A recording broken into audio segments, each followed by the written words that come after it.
I forgot how do I start the show. I just say hi, huh? Hey y'all, welcome to Down the Rabbit Hole with your host, Rylee Rabbit. Nice to see y'all again this week. Hopefully you have enjoyed some of the content that I've been putting out. It's slow in the working and we're getting better every day. But yeah, make sure you guys, watch some of the other videos if this is the first one that you're tuning into. Last week I did a little segment by myself, intro to me, and then I interviewed my boy, Steph Bucks from my hometown, San Diego. He's a nightlife guy. And then we did a cooking baking segment with Remy White, my homegirl. So make sure you guys check in all the content that we did before this point. Let me know how you think. Do a little like, do a little comment. Let me know if you have any suggestions as what I should do next. I'd love to hear from you. Anyways, so how's everybody doing? My week was fabulous. I don't know how your week was, but I had a great week. So it was my birthday on Monday. I'm officially 34 years old. Whoop, whoop. Happy birthday to you. Thank you. That's all you got. Yeah, actually, I got Victor to show it to my party. I was impressed. I don't know how that happened. I'm a very social creature. I like to go out and yonder into the world. And he's being very sarcastic right now. Victor is a workaholic, like nobody's business. So I got him and his girl to come out. We had a good time, played some beer pong. It got rowdy. It got a little rowdy. It got rowdy. I was like, I don't know what to say. I mean, this is beer pong. So it was like a serious fucking thing. It was like, I felt like I was in like a league at this point. And I'm like, hey, where do I shoot it? And everyone's like, you gotta watch out. There's hands, there's elbows, there's cross this. You gotta readjust. I'm like, whoa. Yeah, and it's funny because when it comes to beer pong, there's so many different rules. So like you can find somewhere that says this is how you do it. This is the rule for that. But it's whatever. It's a fucking game you play at a party. So. Well, that's what I always say too with any party games or any like group, obviously group games. Before I start any game, I'm like, what rules are we playing? And don't judge me for saying this because I'm very, very blunt. Like I said, you guys, if you watch my intro video, I grew up in a Black and Mexican neighborhood. So as I learned that different cultures play games differently. So when I started playing with white friends, I'm like, that's not how we play. So now I honestly, and forgive me for saying this, but before I start any game, the first thing I say, are we playing black or white rules? Because I don't know. They're different in everybody's family. And actually, I think they said the same thing at the party, where like a couple of my black guy friends, they were like, this isn't how I play with my white boys. Like I play white boy rules. And I'm like, how did this become a thing? Like it's all made up rules with made up this and made up that. It's hilarious, but I love it. I love it. But we did do Corona safe beer pong where we weren't drinking the beer from the cup. We just had water in there and our own separate I think people drinks. do that now anyways, just for sanitation purposes. Like nobody wants to like drink the beer out of a ball that's been all over the floor. Nah, that's just antibodies right there. That's just building up your immune system. You know what I'm saying? I'm a firm believer in that though. I'm like definitely one of those kids like when the neighbors got chicken pox, our mom sent us over there to get it. You know what I mean? Like now it's like, oh my God, there's chicken pox, you can't go over there. It's like this big, like people, we have been quarantining for a while in this new generation. Whereas like when we were kids, it was like we ate dirt, we drank water out of the water hose, like we sucked on honeysuckles that I'm sure every neighborhood dog probably pissed on. Like now we just, I don't know, it's different, but 100%. But that's why, when the nukes hit, we still be gonna be around. Right. And that's true. I've told people that too. And this was a very like just goofing off, but very like blunt, nasty way to say it. And I was like, someone's like, you're not afraid, you're out here, traveling and doing this, that, and the other. And I had said, prostitutes don't get corona. I'm like, I probably have had corona like 20 times and I don't even know it. Like you had corona and his cousin Heine too. Heine, corona. The Heineken, the I had Rona. Dos Equis was over here kicking it. Miller, he pulled up. I had them all. I'm sure. Yeah, Dos Equis pulled up in like a little chunty Honda Civic. For sure. And like Miller pulled up in like a lifted pickup truck.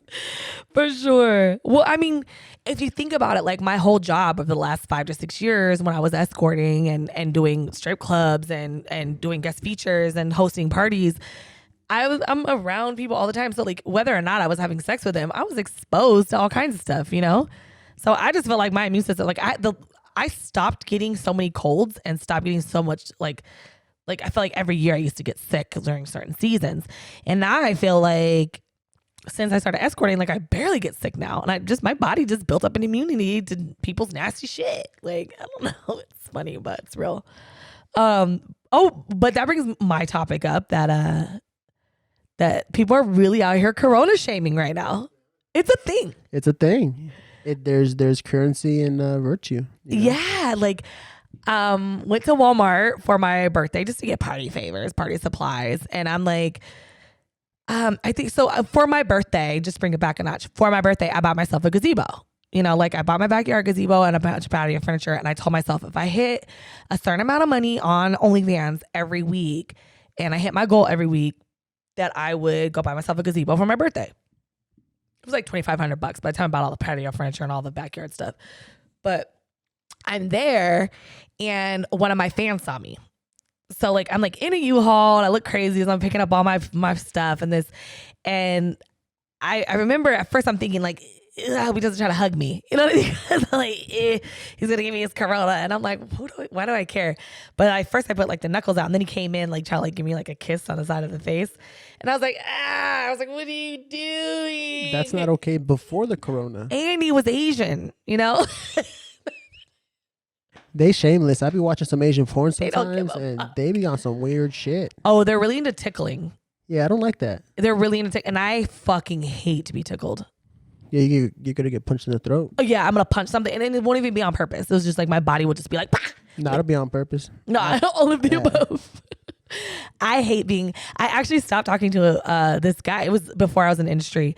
But I had this guy who I went to go meet up with him. And he got into this like tickle fit with me and started tickling me so bad that I never called him again. I blocked him. Like I hate it. I was like, please stop. Like it's beyond the point where it's cute now. It's like hurting. It's torture at that point. And I was pissed. I never called him again. I hated him. I hated that guy. I don't understand that. I don't understand how people like that tickle shit and also people who like getting scared. Like why do you purposely get yourself scared? Oh my God. You know and I are a big, like we're so much alike in this. And Victor's been trying to scare me. 100%. Victor, shout out. Victor fucking hates to be scared and is about as big a pussy as far as when it comes to being scared as I am. 100%. No discussion. And all he can do is figure out how to scare me for the podcast. Oh, I can't wait. I'm going to do it. I hate you I can't wait. I hate you so much. Yeah, I don't like being scared. I'm not into like haunted houses. I'm not into scary movies. I'm not into any of that shit. Like I don't want to be fucking scared. You know, they have like this on Halloween, they have this experience. I have to see if I could find it for you to show a clip. It was like a haunted house thing, but it's like a full on like you've been abducted. Oh, I know exactly what you're talking about. These people are paying like thousands of dollars for this shit. Oh no, then I don't know what you're talking about. What are you talking about? I'm talking about excuse my corona. No, there's an escape room out here in Vegas called The Basement, and I am working up the courage to go. That's why I've done so many escape rooms. But basically, it's the only, because we were talking about this earlier today. It's the only escape room that has live actors. No. So it's like terrifying. I will not be going. It's not supposed to be terrifying, but it's like you have to escape from this room, but there's like people in there. Fuck no. No, I don't want that. I'm not a fan of it. I don't like being scared. No, this one's even worse. This is like, it's an actual like he does it for like 6 weeks before and after Halloween. And he literally sets his whole house up the whole year to get ready for this. And it's a full on torture experience. Like you're paying them, they come kidnap you. They trunk everything. And like they put you through the whole, like if you were abducted by a serial killer experience. And it's like they have these like tap out. There's like obviously like a word or something that they can do to be tapped out early, but it's like a week experience. And every day it's like you're chained up. There's like one where they take you out in the middle of the night and they fucking like torture you, like they put you down in the water and bring you up and like in the middle of the night. And it's like you are literally paying to be like treated like a serial killer is fucking torturing you. And they were trying to shut him down for a while, but you know, what do you do? People are paying me to do this to them. Like how? I mean, I'm a very liberal person in the sense that, you know, the government shouldn't get involved, but how the fuck is that legal? I mean, they're signing a consent form saying it's okay to do it. I get, if that's it. I don't know. This one lady was like so obsessed with it. She did it like 2 or 3 times because she kept tapping out, and her goal was to see how much she could take before. See, I can understand that. I understand that point, but she was crazy. I can understand I mean, I say it all the time. You got to face your demons, so I can understand 100%. If that's your biggest fear, then go on ahead and just confront it full face, and then run it that way.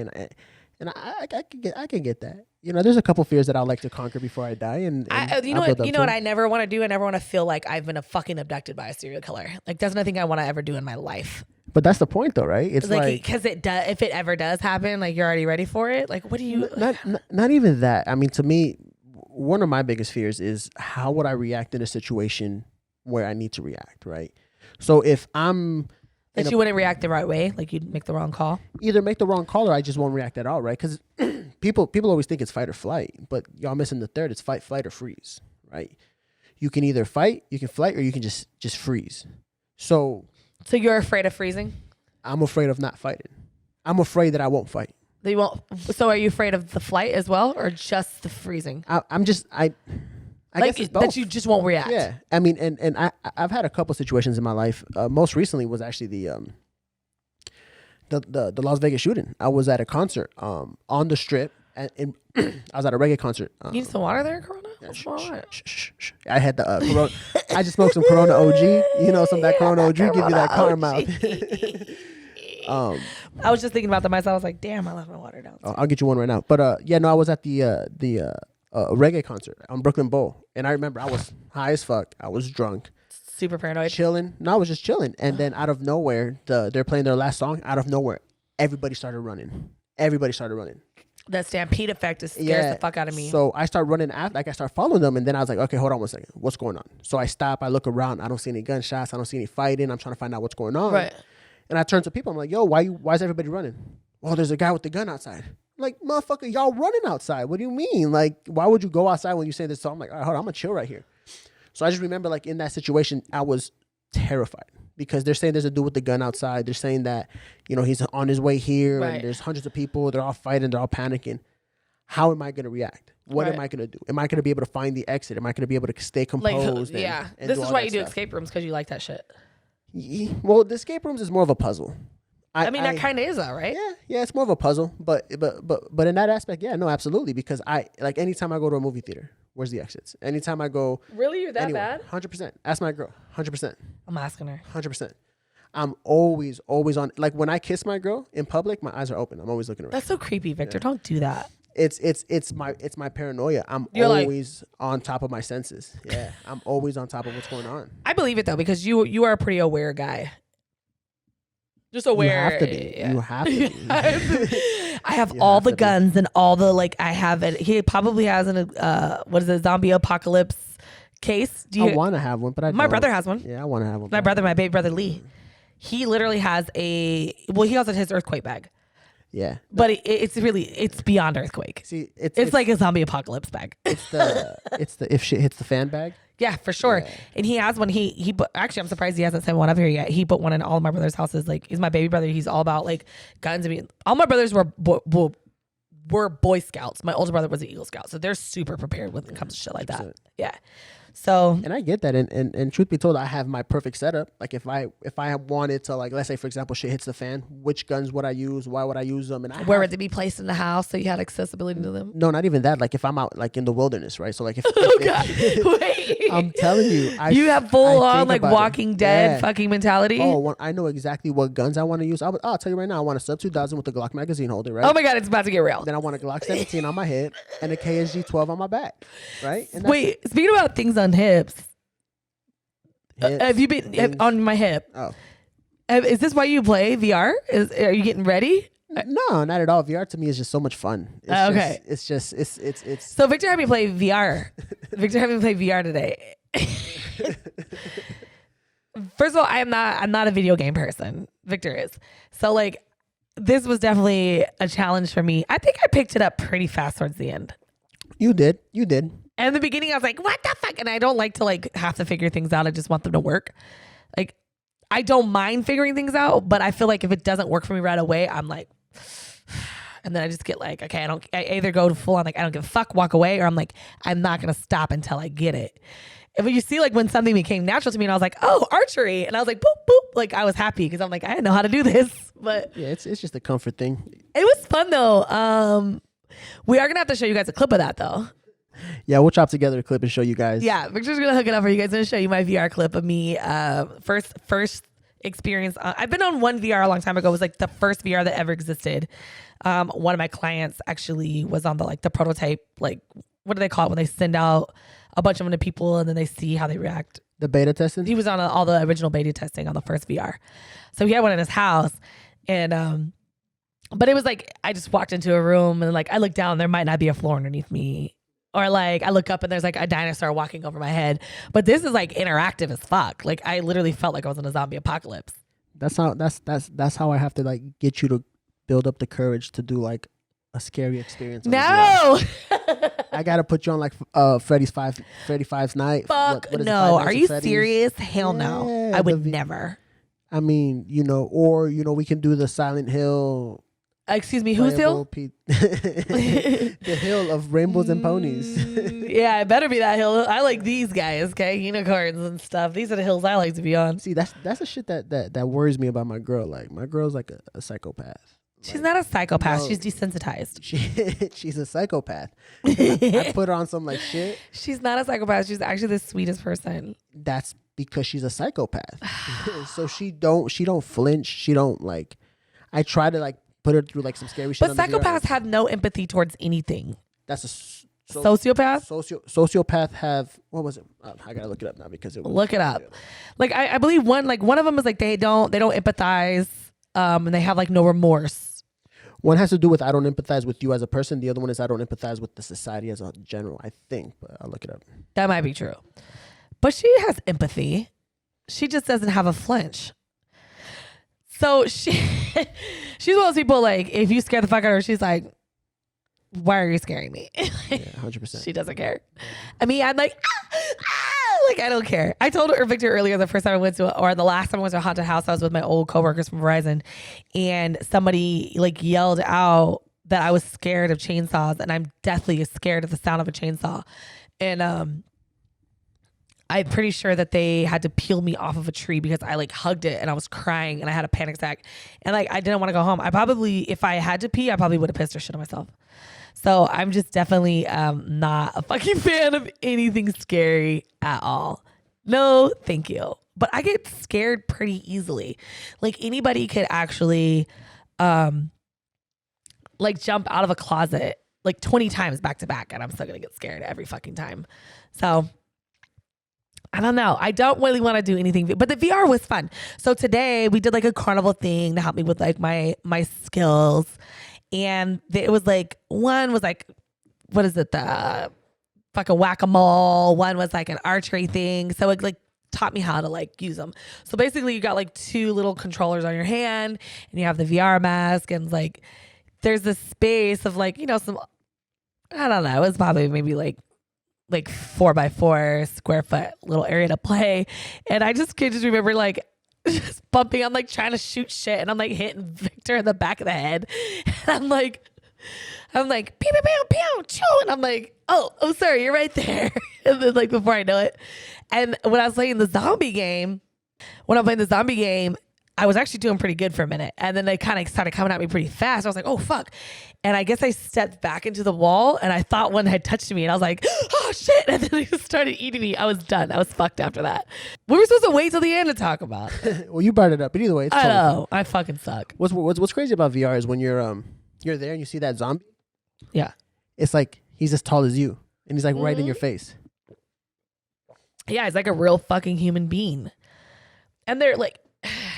They get right in your face too. They're like, yeah, they don't play. Yeah, they don't play. Yeah.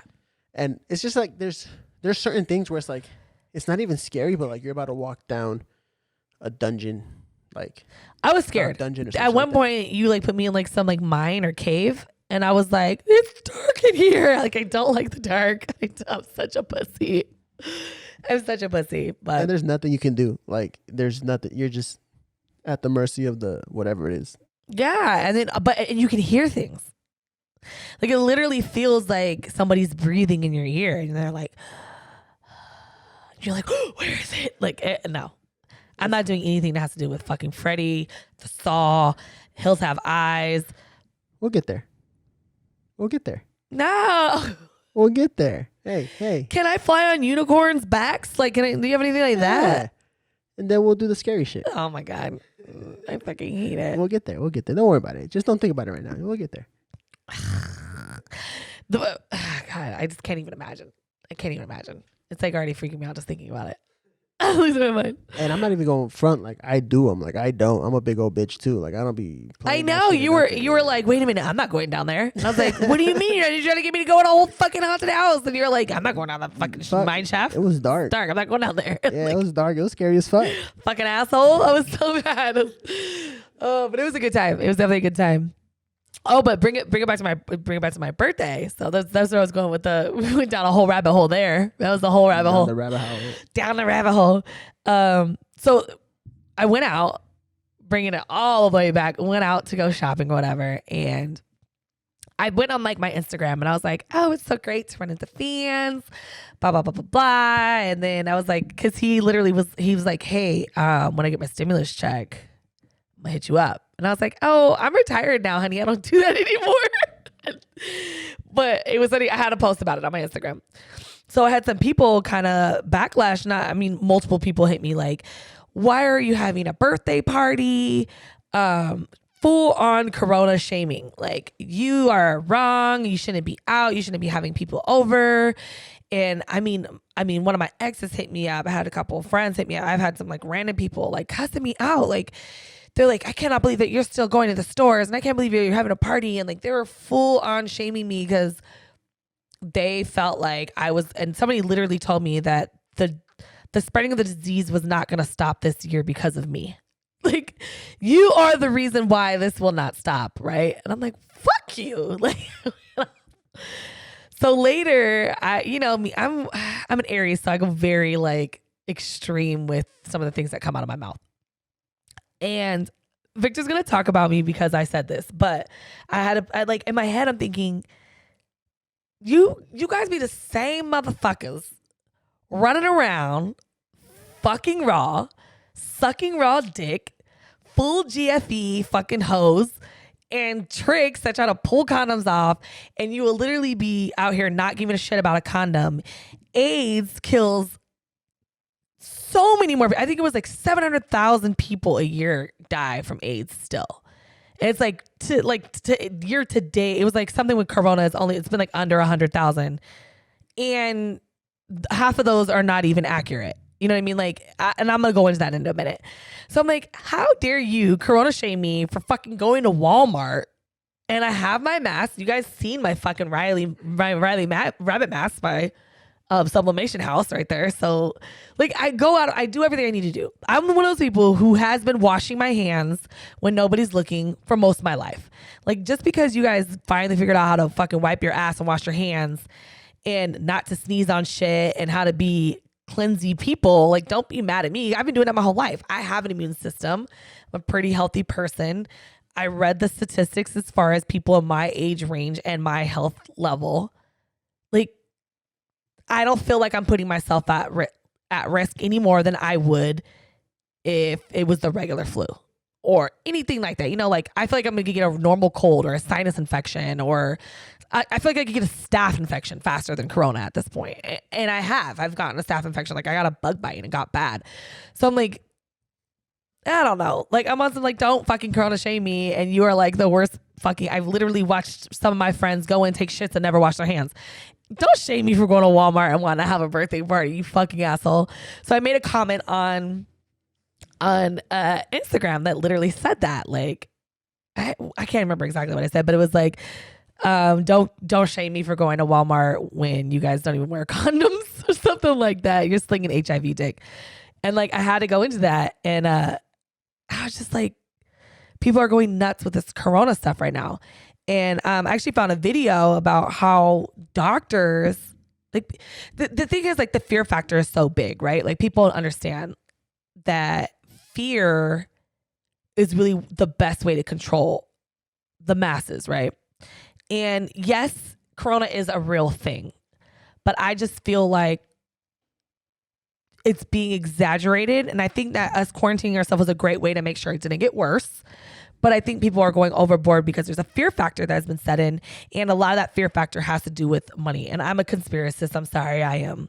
But if you look at who is managing the vaccines and how big pharmaceutical and pharmacies and pharmaceuticals and vaccine companies have been so profitable that they're like one of the leading companies over centuries as far as like lobbyists and all that stuff. Like they run everything at this point. See, I agree with that, but not to the extent that you do. Like I definitely, I'm way extreme with it. See, I agree with the fact that there certainly is that, like pharmaceuticals is a big company and they do influence decisions and lobbyists and all that stuff, but I don't think they do it to the extent of that big. You know what I'm saying? I do. It's more, I see it more of... I think there was a decline in fucking sales with vaccines and they had to find a reason to get people back on vaccines. I don't think so. I think it was a situation that actually happened. Like, and as a matter of fact, it's breaking right now. I was just looking it up.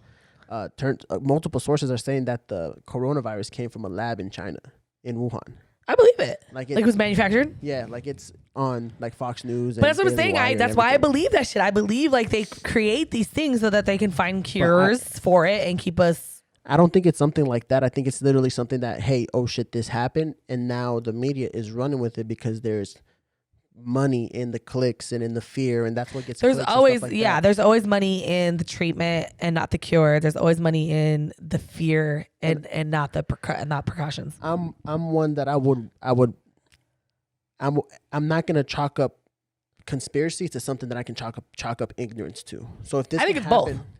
It is. And I think the conspiracy part of it, like the conspiracy of like big law, like they're like, oh, this is great. You know, the fact that people capitalize on a situation, I can see that.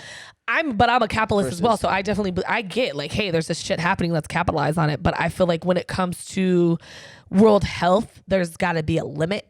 You know what I mean? Like, was it pretty shitty that people went in like after the hurricanes in Puerto Rico and fucking bought up all the land and like pretty much ran they're really fucking some of them Puerto Ricans over there as far as property and shit like that.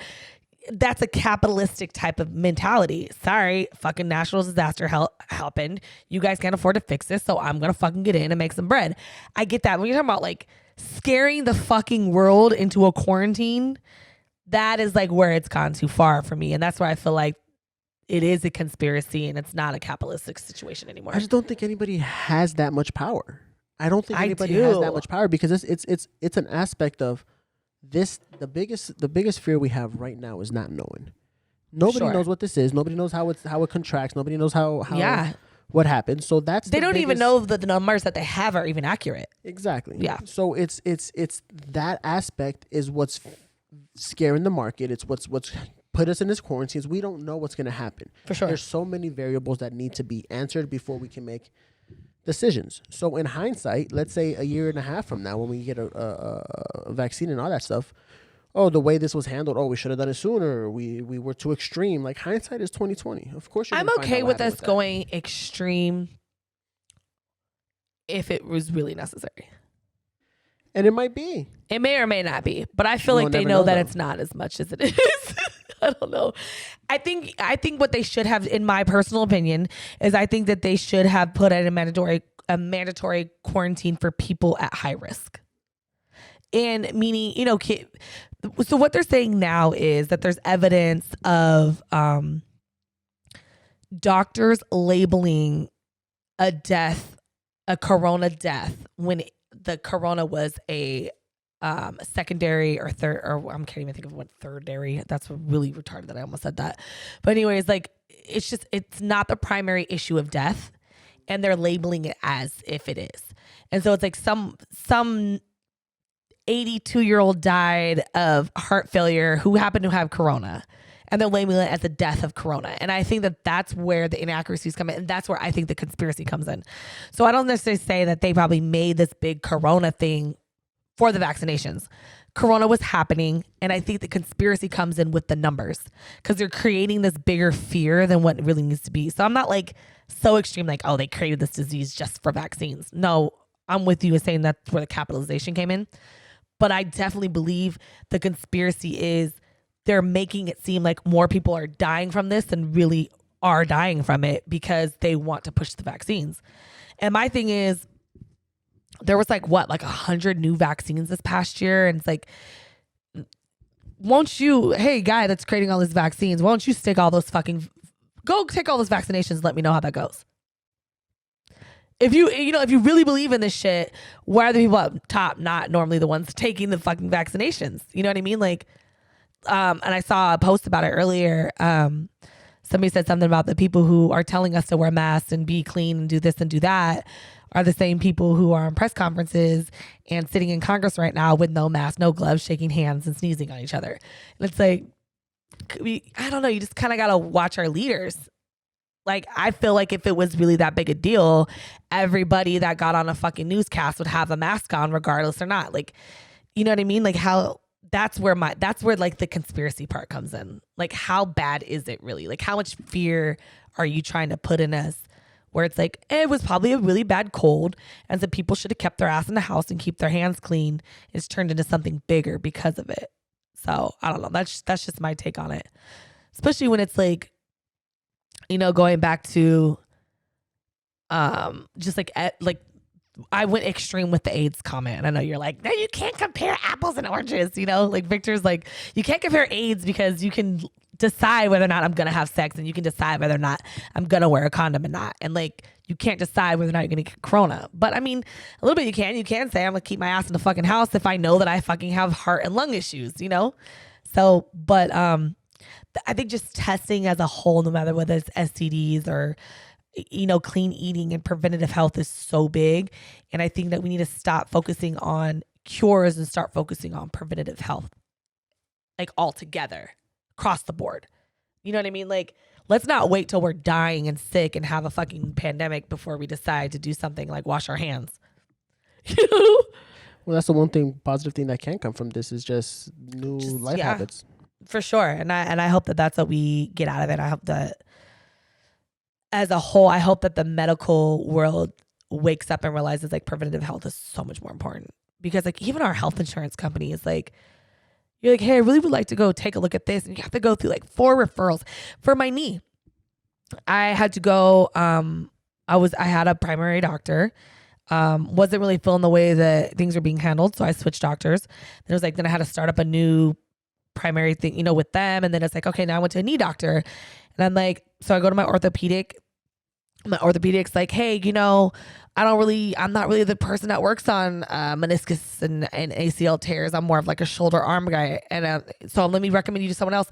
It's like, so now I've had to drive back to California like 5 different times and I still have not any closer to where I need to do. And it's like, that's the part where it's starting to become overwhelming because it's like, my doctor should have been able to say, oh, your knee hurts? Let me recommend you to this person. Not make me come in, tap your knee, and then now you have to go to get an MRI. Now you have to go get x-rays, and you have to have all these appointments before you can even get a referral to go to an orthopedic.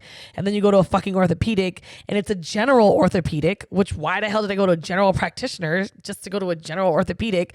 And then I can go get a specialist. It's like, what the fuck, guys? Like, maybe this will start helping realize how insurance companies can cut out a lot of fucking way too much costs and expenditures that we're spending on shit that doesn't even matter. Like I should have been able to walk into an orthopedic doctor from the get-go. My knee hurts. I fucking tore my knee. Let me go to orthopedic, and maybe this type of stuff with the quarantine and people realizing how big preventative health is and like just cutting out all the middle fucking crap will change not only us washing our hands and being more careful and eating well and keeping ourselves healthy, but it may have a trickle down effect on just all insurance stuff and all medical, the way everyone functions. I just think we need to cut out a lot of the crap. We really need to cut out a lot of the crap. The problem is the crap tastes so good. The problem is the crap has a lot of fucking money attached to it. And that's why we go through the crap. Yeah. Everyone's got to get paid. Yeah. Like, I feel like our medical right now, and I feel like just everything in the world, any company is like, it's like the credits of a movie, right? Remember back in the day, it was like the director and the actors. And like maybe a few. Now it's like a fucking half hour of credits. Like everybody, the makeup person on actress number 2, like everyone needs their credit. Everyone wants their fucking check. And it's like, come on, guys. See, I can agree with that though, just because it goes to show the amount of work that goes into like a masterpiece, right? Like you can have a great story where you have the best writers who write the best thing in the world. And they're not getting the credit. No, but then the actor sucks, so you make an okay movie, right? Yeah. But then you have like the best director working with the best actors, but the writing sucks, so you have an okay movie. Yeah. But then you have those gems out there. Those like the most recent one is the Joker movie, where you have the best actors, the best writers, the best director, the best makeup. Yeah. Everybody in those credits made that movie what it is. And I agree with you when we're talking about credits and entertainment, but I don't feel like everybody in every fucking industry needs to have credits to their job. Like sometimes, bro, just pick up the phone. The customer service does not need to have a shout out. You know what I mean? Like, thanks for doing your job. Like, what do you? That shit bothers me. Do your fucking job. Do your fucking job. And like, why does everyone have to recognize you for it? Like, I don't know. Oh, speaking of that, we ordered a pizza the other day. And I got I got Ring now. So I was like excited. And I didn't realize that I could turn the sound on. I haven't figured out how to I could talk to people through the Ring. And so the pizza guy came and, Steven went to go grab the food. And Remy's down there and I'm like, hey, someone's at the door. Da, da, da, da. They go out there and he takes the pizza. First of all, I think it's gross that you put my food on the floor. But it's in a box, so I'll let it go. He takes it and sets it at the front door and then backs all the way up to the end of the walkway. Comes in, he puts the thing down. Hey, can you sign and drop it off? And then there's no interaction, which I get. They're trying to be clean. Steven put a tip or something. I don't know if I just had the sound on or not. All of a sudden he turns around flicks us off. And I'm sitting up here upstairs watching it. And I'm like, I scream down. I'm like, Steven, Remy, did you guys tip the delivery guy? And they're like, yeah, I tipped him $5. Right? And I'm like, that's a pretty good, $5 is a decent tip for a delivery guy. And the delivery guy flipped you off? He flipped the fucking camera off. So I was like, I don't know if he flipped him off, fuck you didn't give me enough tip. But I'm like, dude, you're fucking pizza delivery guy. Fuck you, do your job. The tip, you already charged us a fucking delivery fee. You get the delivery fee and he still tipped you $5. Not to be a dick, but your job is a fucking high school and college kid job. Don't be a dick and flick people off because you didn't. What did you think? Nobody has money right now. It's Corona. Thank God that I have web-based services and I'm making an income. Most people don't. You're in the one industry that is still working delivery service. And you're flicking people off when they fucking tip you? But it's he sees the damn ringing thing. You're on camera. You see what a moron. I thought about being an asshole. I thought about being one of those people. It's I'm going to call down to the store. I can't believe. And I was like, man, whatever. I feel bad enough you have to walk around with that ponytail. So shout out to his ponytail. Yeah, he had a full on Tiger King. We should blast this thing right here on the podcast. Just blast that video right here on the podcast. I know, what a dick, right? I was so mad. And I was like, well, maybe he heard me breathing in the Ring. I'm like, and he was like, fuck you. You're watching me on the Ring. I don't know what it was. But he looked down at the receipt. But I'm like, that's my thing. Do your fucking job. What are you so mad about? I totally get that, tip-based industries fucking suck. I've been there. I worked in my first jobs. I worked in a restaurant. I was a waitress. And it was in Arizona. So we didn't get hourly plus tip. It was purely tip. So I get it when you're fuck you because you work to take care of a table and they just jip you because for no reason. But come on, bro. You got $5 to fucking walk up to a door and lay a pizza on the door. Do your fucking job. And it's the job you signed up for. That's the shit that bothers me. Especially when you're working with somebody and you're just you do know that this is part of the job that you signed on the dotted line and said, I will do this job for this amount of money. Yeah. And now you're bitching. But now people think that they give a company 6 months to a year and they deserve a raise. And they don't realize our parents put 50 years into one company and fucking got fucked on their retirement at the end of it. And it's now, I don't know. It's kids. I blame, I'm in the industry and I blame it. Social media and a lot of those reality TV shows where what was it, like Sweet 16. Like kids think they turn 16, they should get a fucking Beamer. Little did you realize that their parents are billionaires. Like nobody else is getting that shit. I used to hate that show growing up. I hated it. Are you fucking kidding me? Fucking hated it. Prissy ass up. Do your fucking job and shut up. You're 15. Shut the fuck up. Now let me go eat my Uncrustables and shut the fuck up because I'm broke. Is what I used to say when I was watching those shows. Yeah, but I didn't hate them because they had money. I hated them because they felt entitled. And there's a big difference. Well, that's the thing, though. It's like every time I see somebody who's in a position, I'm like, do you understand the position you are in right now? Like, either work hard and take full advantage of that, or just keep sliding on whatever skills you have and I don't get it. Trying to make it. It's so frustrating. I don't get it. It's so hard for me to like understand anyone under the age of 28 these days. Ooh, I'm glad I made that mark. I think, did you lower it just because I'm 28?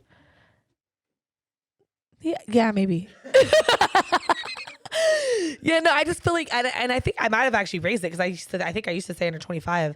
I just feel like people who cannot have a conversation without their phone, like they can't function. They don't even have a conversation. It's an addiction. I mean, and you know me, I have a very addictive personality. So for sure, I get it. Like I get the addiction and the obsession part of it, but you know, I like to watch big booty hoes on the internet. What can I say? You don't watch no damn big booty hoes on the internet. Shut the hell up. Check my Instagram. All you see is the real Remy White and the Rylee. Shut up. Picture the damn Larry. You know what you're looking at? The only big booty butts you're looking at is the fucking butt of a gun. Like you just literally got that thing probably turned up backwards and patting that ass. Like no, there's a couple where I see like a big booty girl shooting a gun. And then when she shoots like a big old high caliber rifle and her booty shakes, ooh, God bless America. That was me. No, it wasn't. But I do have a video of you doing the same thing. So, who was this other big booty girl shooting guns? I don't know. It was on the Instagram. I need to see it. Oh, well, I gotta find it. We need to have a gun off. Ooh. Gun off. What we gotta do is we gotta take you skeet shooting next. I think that's what's next. Wait, what's skeet shooting? Skeet shooting is is that the one where they shoot it up in the air? Yeah. Skeet. Yeah. So you have. Why do they call it skeet? Wait, do they call coming skeeting because of that, or do they call that skeeting because of coming? I thought they called coming skeeting because you go skeet. Is that not it? I don't know. I sound like a smoker already. That's why the funniest shit I've heard. No. Because you'll skeet. I'm just saying. Oh my God. I think I'm higher than I realized because that was pretty fucking funny. Oh my God. I don't know why they call it skeet shooting, but it's also called like, shooting clay pigeons or whatever it is. But, But okay, because you remember the Ying Yang Twin song. Skeet, skeet, motherfucker. Oh, skeet, skeet. Yeah, I do. But if you think about it, if it's called skeet shooting, because you're shooting it off, you know what I mean? It's like skeet. Shooting it off. That's maybe such a weird word, skeet. So I'm just like, is that why they call it skeeting? Because of skeet shooting? Oh, my ass is starting to get numb. Oh, no. So it says here that skeet shooting has, in trap shoot. So there's a difference between trap shooting and skeet shooting. Trap shooting is the target usually moves away from the shooter, while skeet shooting is they move either towards or away from the shooter. So I don't know. Oh, wait, say that again. No, that's just a dumb. So is that like the target's moving versus you're moving? It's where the target's moving. If it's moving towards you, if it's moving away from you, basically. Is whether or not it's pigeon or skeet. I don't know. Who knows? We can go skeet shooting either way. Because they're called clay pigeons. Is they're the little. Yeah, I know that part. Yeah, so you have a skeet shooter. Sorry. Yeah, so you're good. My ass is getting like numb. It's because of my knee. My fucking knee is so bad that sometimes it starts to like get numb, and then I'm like trying to hide my gut at the same time. I decided to eat a fucking Subway sandwich before I shot today. First of all, don't you ever disrespect Capriati's. I'm sorry, you're right. Oh my God, it's so much disrespect. I feel bad even saying it. Ugh. That's crazy that you just said that. I'm so I offended. feel disgusted with myself. But no, we can definitely do some skeet shooting or shoot some clay pigeons or something like that. I have the clay pigeons and everything. Capriati's is the shit. That shit was bomb. Thanksgiving 24/7. You get that Bobby, you get to go. You know my mom's name is Bobby, so every time you order it, it always makes me laugh. Like, because Victor always gets the Bobby at Capriati's, and am I saying that right? Capriati's. Capriati. That's what I said, right? No, but we keep going. Did I forget the pre? You forgot a lot of things. Might be true. Capriati's. What do you say it? Capriati's. Capriati's. You want me to roll it? There you go. All right. I'm down with that. I feel like, what's going on here? I don't even know what. I totally missed out on probably half these topics. I got a little high before the show, which was okay. We had such a good conversation before the show. Oh man, I really want to talk about some of that on one of our shows like soon, because we got into a lot of like mental health conversations and, you know, meaning of life, and I definitely want to just like smoke and have that conversation again. You know me, girl. We'll hotbox this bitch and get to. We will go. We will go. I definitely want to have it. I think that just because mental health is like, it's such a it's becoming more and more like, how do I say this? It used to be like if you were mental health, you were fucking crazy. And it's like if you had an issue, it was like you were psychotic and no one wanted to deal with you. And now people are starting to realize that there's like levels to that shit, and that can be mental health in daily life, mental health issues with daily life, depression, all those types of things. And I think like, I don't know, the study of the mind is just so fucking crazy. Like, it really is. And I truly believe, it's more in the sense, and I don't want to sound cynical, but I feel like mental health as a term has been overprescribed. For sure. Like, are you depressed or are you having a bad day? Because there's a big difference. There are levels to this shit. And, you know, there's certain studies which, you know, people say, so this is totally bro science, so don't quote me on this, but, you know, about, you know, people have a certain level of serotonin in their body. Mm-hmm. So you have an underlying base value number of said happiness. Meaning that I think it's like on a scale of like 1 to 10, right? So let's say if I have like a 6. So I'm normally pretty happy, but a little sad, you know, that's my normal. But that's your level of happy. That's my level of happy. So sometimes I have really happy days. Sometimes I have really bad days. Sometimes that number of whatever it is lower. It's 2 or 3. So people are just naturally sad. Like they just go down to a naturally sad place. So in that aspect, yes, of course, 100%. That's something that is a disorder that should be worked on. Right. Versus, oh shit, my grandma I'm just having died, a number 2 day. I'm having a number 2 day, or I just lost my job, or right, things that should make you sad. Exactly. It's just like mental. It's like experiences of life that can make you up and down. Versus this is really a fucking health issue, and it's a consistent health issue. And I'd like to take it even a step further. Like, you know, I'm having one of my down weeks. So if I'm having a down week and I'm in bed and I'm sad and I'm all in my feelings and I'm anxious, like I thrive on that shit. Like I take that shit and I remember this and I store this feeling in a little box and I keep that box right next to mine. Like every night when I go to sleep, that box is there. So when I'm having a good day, I have something to compare it to. If all my days are good, how would I know it's a good day? Mm-hmm. Right? You need to have the best sunshines are the ones after the rain. Yeah, true. So, you know, in any aspect, you know, if I'm having a bad day or if I just got fired or my girl left me or whatever, I try to remember those feelings, right? So you're the I think the opposite of most people. I think people try to avoid them, but this is the same reason why myself, everyone fucking heals differently. Everyone has different coping mechanisms. I'm a big believer. Like if anyone ever asks you, or if anyone ever asks me, oh, are you having a bad day? Do you want to get a drink, or do you want something to smoke? I'm the opposite, where I'm like, no. I don't, because I want to feel it. I want to know what it is so I can deal with it. I don't want to find something to cope with. I want to like go through the motions and learn how to deal with them, because I've had to learn my own coping mechanisms as I got older. But I feel where you're saying, like, I keep that. I don't necessarily want to remember it, but I want to feel it in that moment. So I know what it feels like. I know how to recognize it. And I can, avoid it in the future when I feel it like having an early onset. I don't want to remember it as much.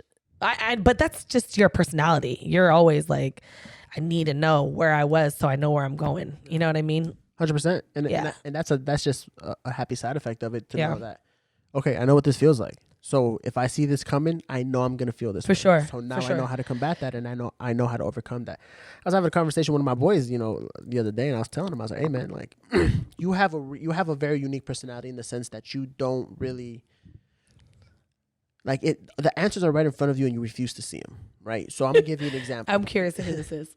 It's nobody you know. It's one of my boys. Oh, okay. I was like, No, it's nobody you know. So I told him, I was like, look, man.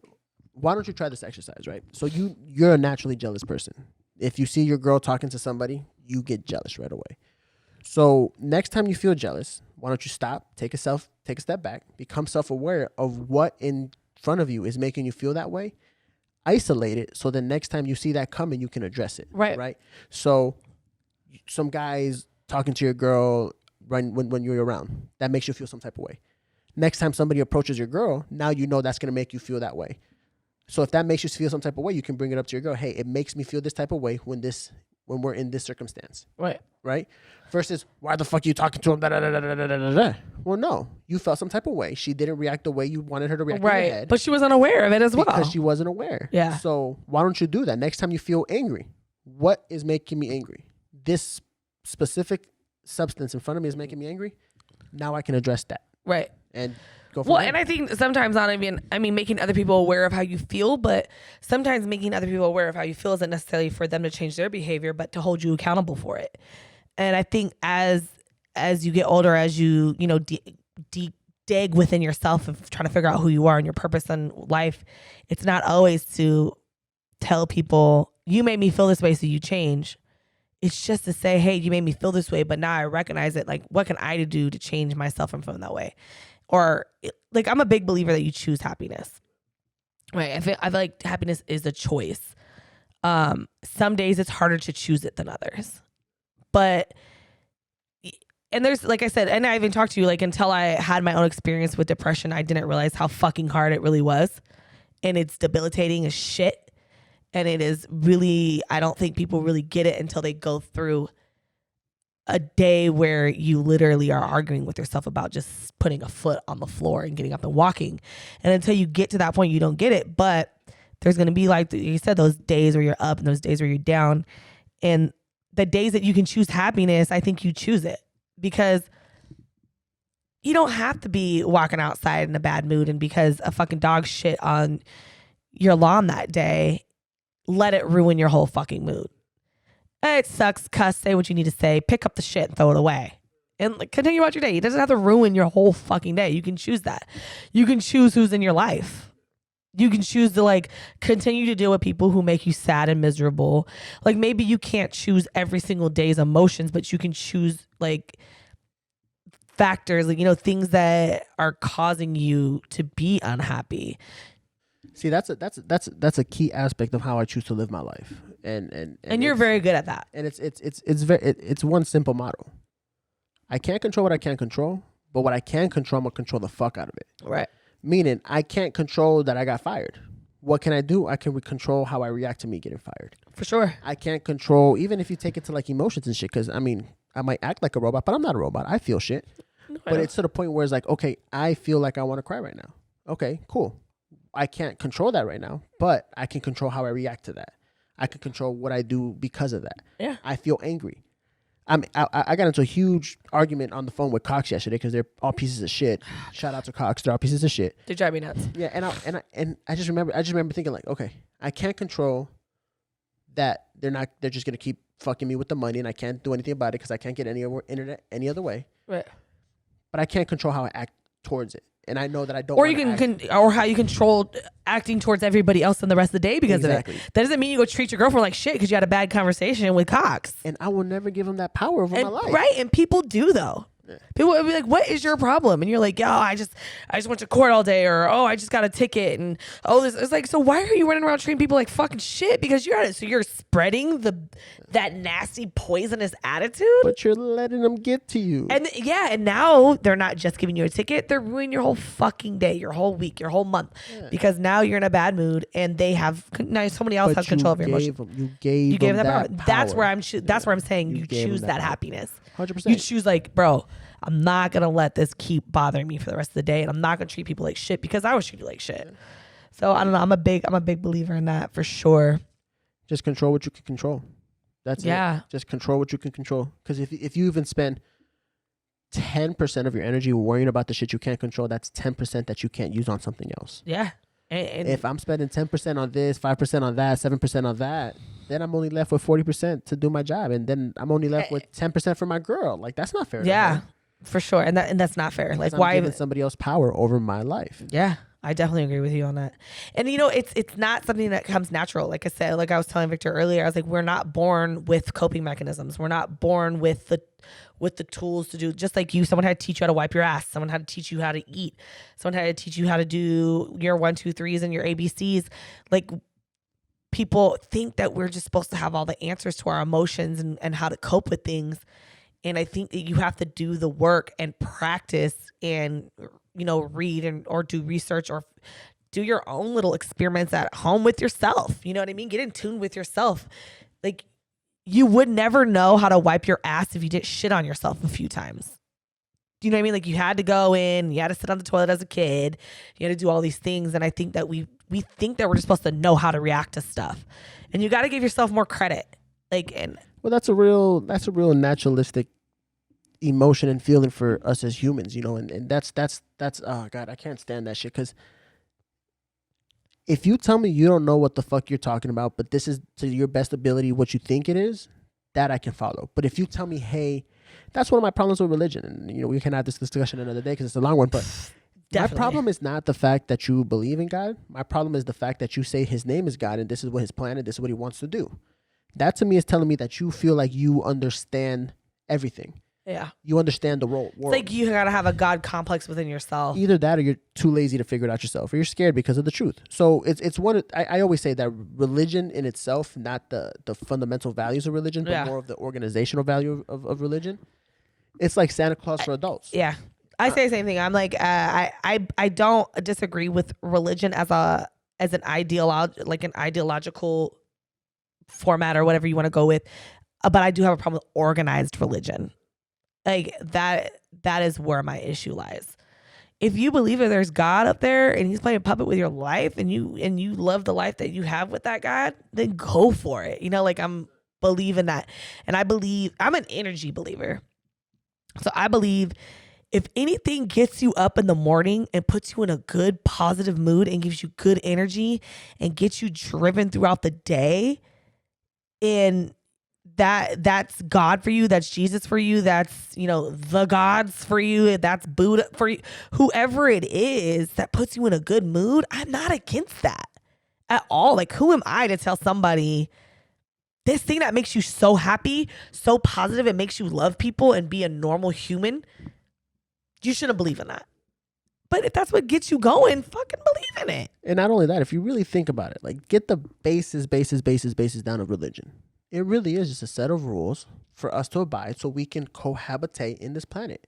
Yeah. So we can live harmonious. How else am I supposed to live? I was raised in a very Christian household, very Hispanic traditional household. How am I supposed to live with somebody who was raised Muslim or who was raised, in a black family or in a Mexican family or an Asian family? How am I supposed to relate to them? We have nothing in common other than the fact that we believe in something bigger than ourselves. Yeah, for sure. And if we follow these rules that this higher being set upon us, which is, respect your neighbors, don't steal, don't kill, stuff like that. If we follow these rules, then me and this person with this completely different background, a completely different set of morals can live together and cohabitate. Right. And that's how I see religion, as a set of principles that to be able to live in a healthy society, you need to be followed. Yeah. How do you think it lasted this long? Yeah, for sure. You know what I'm saying? I agree. No, I totally agree with you. There's just, like I said, I am not against any type of religion at all. I'm a big part. Like, I was raised Christian as well. I was raised Methodist. I was actually a youth minister. A lot of people don't know that. I was used to guest pastor in youth ministry. I started my own youth group. I actually used to go around the neighborhood, gather kids up, and started a youth group and would take them to church camp. I did all that, you know what I mean? But I realized that I wasn't into it because of what the church was teaching. I was into getting people just to feel good. You know what I mean? I got off to the whole, this kid is living in a pretty shitty fucking situation, and a couple hours out of the week I can bring them to church and help them forget it and think about this thing that's called love, whether it comes from, like I said, any God that you believe in or thing. I'm such an energy believer that sometimes, even now, I won't go to church necessarily for the message anymore because I'm agnostic. So I definitely believe there's a higher power. I don't know if I believe in like I said, organized religion or God. My God is a little different in the sense that I believe that the consciousness that connects all living life, and there's an energy that flows through all of us, that I believe that consciousness is like God. You know what I mean? Get this fly. That's crazy because I'm basically exactly the same. As far as like, even as a kid, I was a minister and I was in the worship band, and me and my boy were like the two kids from the hood telling kids, hey, don't stay off the streets. Stay off the streets, come to I church. was a youth leader in the summer camps. I did all of that shit. Yeah. And when it comes to my religious values, I'm the same thing. I consider myself agnostic, that I do believe that there's a higher being, because how you gonna tell me that when you're standing in the beach of San Diego watching the sunset? Like, of course there's something out there. There's something bigger. But I don't know what that something is. Right. I don't know what the name is. I don't know what the fuck its plan is. I don't know if it's maybe it is God. Maybe it's whatever language you want to call it. I'm just not smart enough to realize what it is, and I won't pretend that I'm smart enough to realize what it is. And that's the biggest thing, I think. And sometimes knowing that in itself can be, and you know, I don't know if any Christian person may hate me right now, but I felt more free when I let religion go, and not when I let spirituality go, not when I let my principles and my morals go. And people are going to question my morals because of what I've done for a living. And I think morals are based on, you know, principles that you grow up with or whatever. But if you ask anybody about me or my family, we are the first persons to open our doors. We are the first persons to feed somebody. We are the first people to put a helping hand out, black, white, yellow, or brown, rich, poor, in between. I don't come from a family that is judgmental at all. And I would say my family's pretty half and half at this point, like half and half, probably agnostic. I got a stepmother she's from Mexico, but she's really into Hinduism. And, you know, they pray a little bit different than I was raised. But I still believe in the power of love. And I believe in the power of like positive energy. And I think anything that you love enough and put enough energy and positive energy into, you're gonna fucking get positive back from it. You know what I mean? And like, that's where the basis of my like self-religion comes from, I guess. But, and if somebody's praying, I'm not the asshole. And I got into this one time with one of my sister-in-laws because she's decided that she's going to be Buddhist this week. I don't know. I love her if she's watching the show. I don't know. She goes back and forth. She decided she was really into Buddhism and blah, blah, blah. She's like, we sat down on like it was like 2 Easters ago or Mother's Day or something. And I have my other sister-in-law was raised very Christian, and her mother and father were there, and they sat down at the table with us, and they're like, are we going to pray? And we were raised in a house where my grandfather prayed every dinner. That I always bowed my head as respect, because I'm a big believer in respect as well. Respect, love, positive energy. Just because I don't believe in it doesn't mean I'm going to disrespect your belief. So she's like, pray for what? And I'm like, didn't you just say that you were like Buddhist and into positive energy? Like, why would you take that from them? If you don't believe in it, shut the fuck up. Excuse me for talking about religion and cursing. Shut the fuck up. You don't have to say anything. Be quiet. Let them get their good energy and make them feel like they're in a better place because of it, and then move along. You don't have to participate. Sometimes just shut the fuck up. And I was like, no, you're more than welcome to pray. Absolutely. Do I believe in what you're praying to? No, but I believe that you believe in it and it's positive. So why am I going to stop you from doing it? So I don't know. I just wish people would just mind their own goddamn business sometimes. That can be an aspect of just feeling threatened because they feel comfortable with something they believe in and you still don't. Yeah. Yeah. And you might be absolutely correct in that. Absolutely. She's like, pray for what? And I'm like, you are aware that Buddhist people are like, they don't pray, but they meditate. And it's still like a form of kind of the same thing. You get quiet, you get inside, you get in touch with whoever it is that you're in touch with, whether that be your own mind or some higher being. I don't know. I feel like people are so busy trying to tell somebody else what they should be doing that they forget that, look in the mirror, honey, because you're not doing too well. But I don't know. And it's funny because actually I said that like leave your morals at the door was like something I wanted to do with my podcast. But it's funny because I think out of most of my friends, I know it sounds shitty and I don't want to knock my friends, I probably have more morals than half of them. And it's like, I love you, which I know you go to church and I know you do your thing, but you're one of the most judgmental, critical people I've ever met in my life. And I don't know. I'm just against that. I'm against anything that knocks somebody else for being happy. It's unnecessary. It's unnecessary. For sure. Hey, real quick, what's that over there? I was wondering how I was going to tie this in. Yeah, what's that? Speaking of morals. Speaking of morals. Just so you know, even Christian folks have sex. And as long as you're with your husband, it's okay. So this right here, these are monkey bars. Oh, monkey bars. Monkey bars. This is a really, really good friend of mine. When we do a promo for him, we did a couple photo shoots, but this is the doggy style helper, I guess. I don't know how else to put it. Should I put it on? Should I show him? Yeah, show him. Okay. That's also known as the Ram Jam. Is this so? You know, one way or another, I'm going to tie in something nasty and sexual. Okay, look, I'm going to try it on. Okay, hold on. Don't mind my hair. Monkey bars. Can you see me? Yeah. You strap yourself in.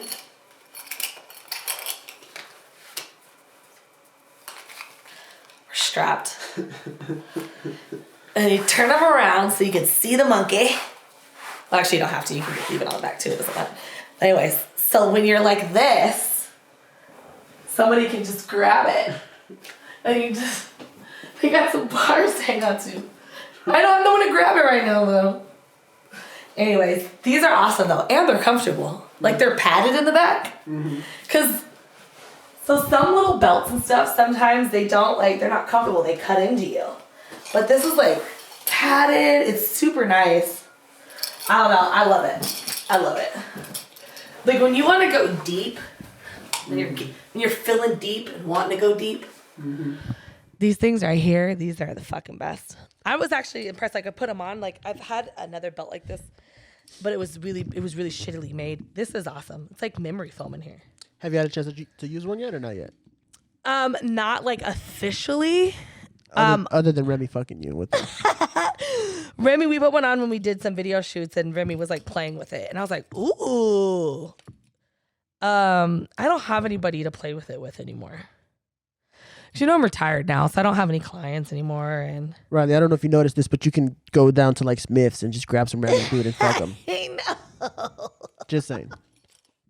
No, I can't do that. So, you know, let me tell you the hardest thing about retirement.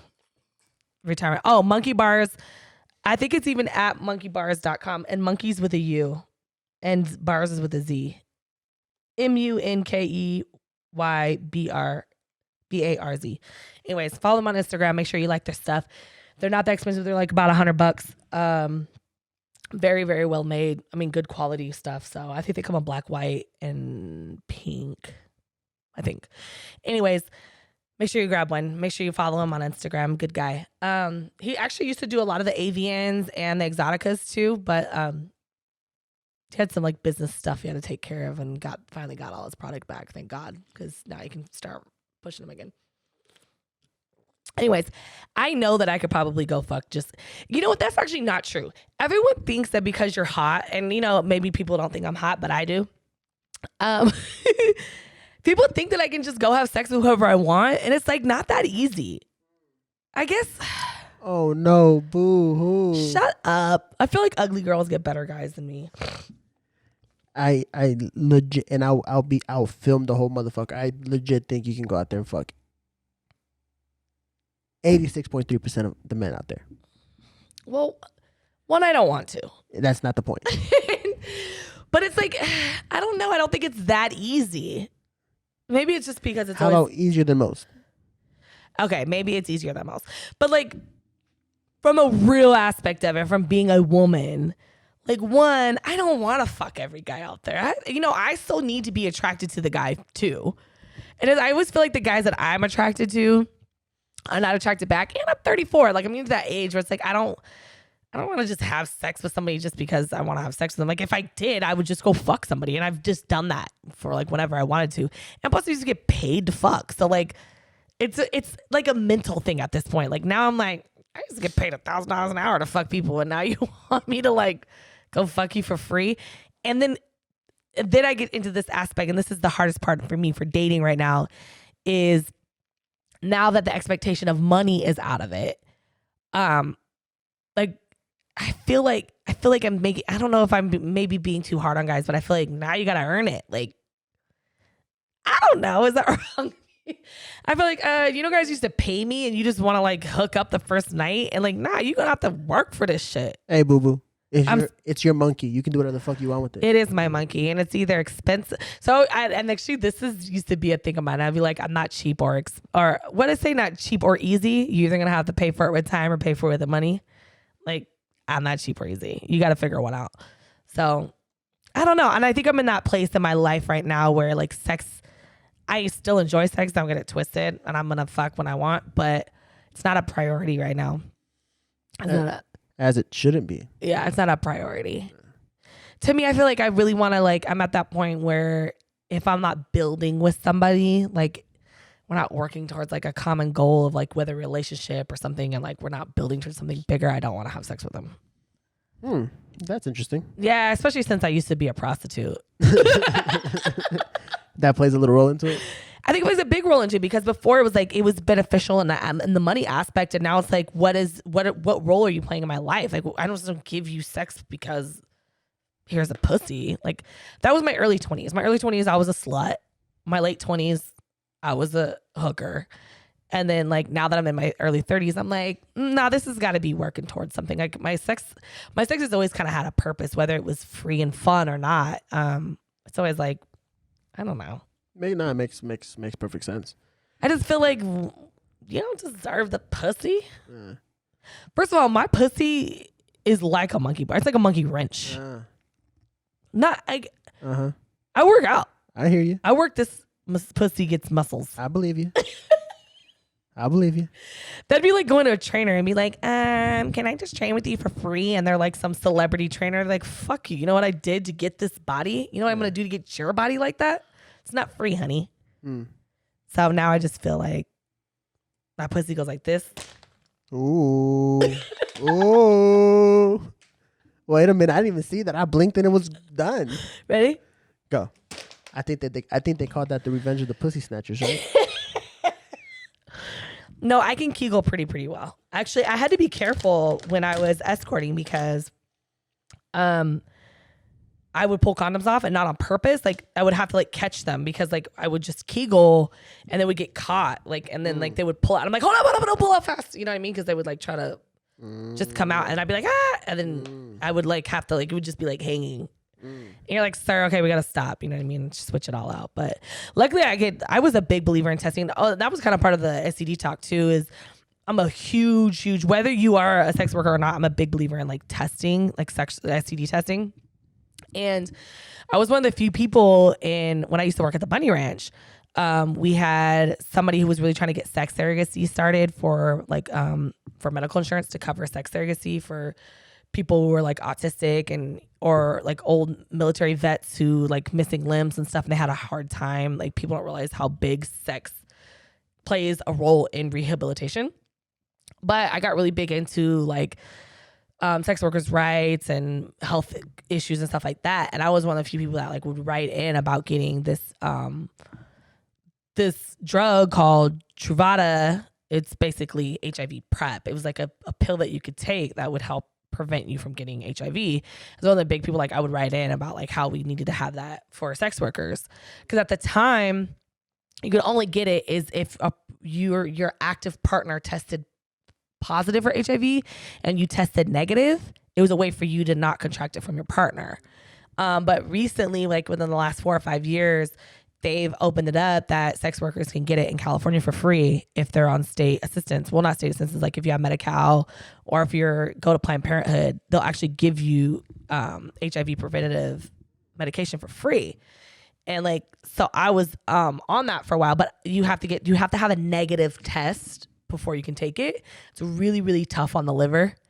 And so you have to have like a liver test and stuff like that. But I got tested every 30 days.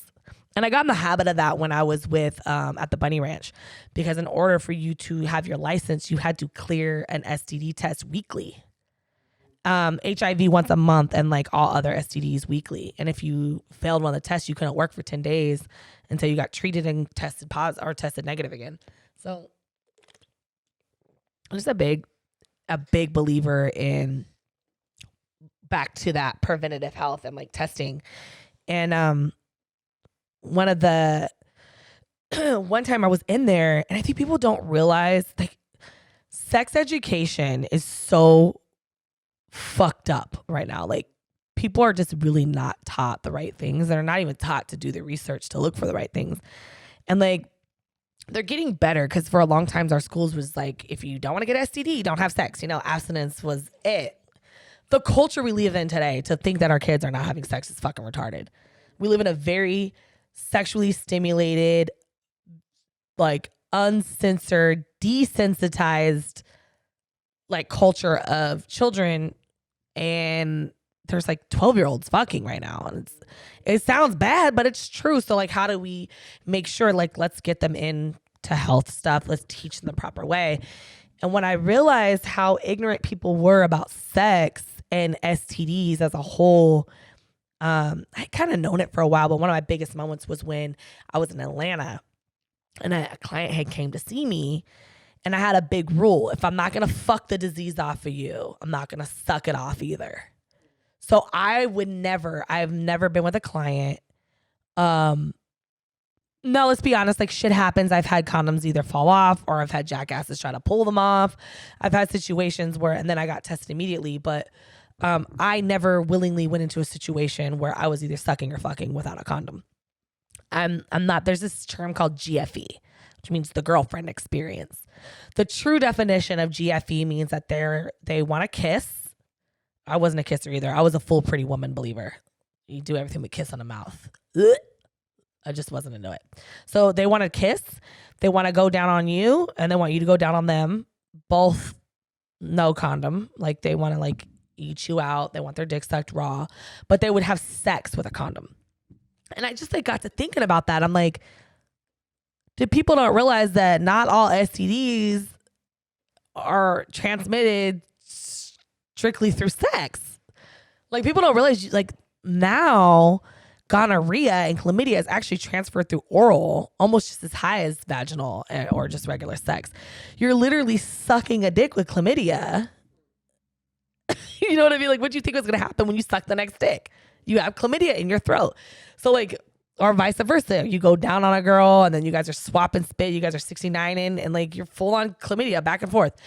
So people don't even realize like how crazy it was. And I went to the same thing once a month, but it was like a new nurse practitioner that was in that day. And he's like, I think it's awesome that you get tested so often, and like you don't do, because I told him I'm pretty like, oh, I was a sex worker.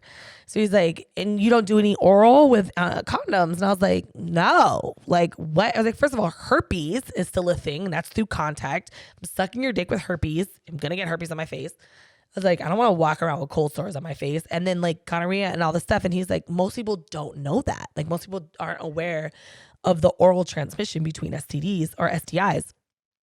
And he was like, do you know in the last like 6 years that it like skyrocketed, like the oral swabs and like positive results for STIs in the throat had like quadrupled in like 4 or 5 years, something like that. I was like, really? It's crazy. And he was like, well, one, oral has become more acceptable in sexuality. Cause for like, I remember back in the 80s, people didn't like go down on you. It was like weird. Like if you had a man that went down on you, they were like freaks. Like now going down on somebody is like, if you don't go down on me, bitch, like we're not fucking. And like women have kind of like taken control of their sexuality, and they're demanding more oral. And even the same thing with guys. Like before it was like girls would be like, they would let you have sex, but they wouldn't suck your dick. They'd be like, oh, only slutty girls do that. You know, like even wives, like I've literally heard a wife say, I can't wait to get married so I don't have to suck your dick anymore. Like and I was like, what? It's so, I love sucking dick. Like I don't get it. But I think oral has become more like common in sexuality. So people don't realize now you're going to get it in your throat. Like it's nuts. So big believer in that. And then somebody was saying something about, the same nurse practitioner was like, there's like most sexually, it was like sexually active women between the ages of 17 and 27, or maybe even higher, like 32, and was like, are having unprotected sex with 4 to 5 men at one time right now. In the last like 3 to 4 years, I had quadrupled. I was like, what? Like, I don't give nobody the raw pussy unless you are my boyfriend and living with me or you're my man. Like, it was crazy to me. And then I started realizing like how much shit is giving to sex workers for saying we spread diseases when most sex workers don't fuck or suck without condoms. And then I started realizing, he's like, no, it's actually the reverse effect right now. Like most sex workers are coming in clean and girls who are not in that industry are actually popping positive more than anybody. And I was like, save prostitutes, save lives.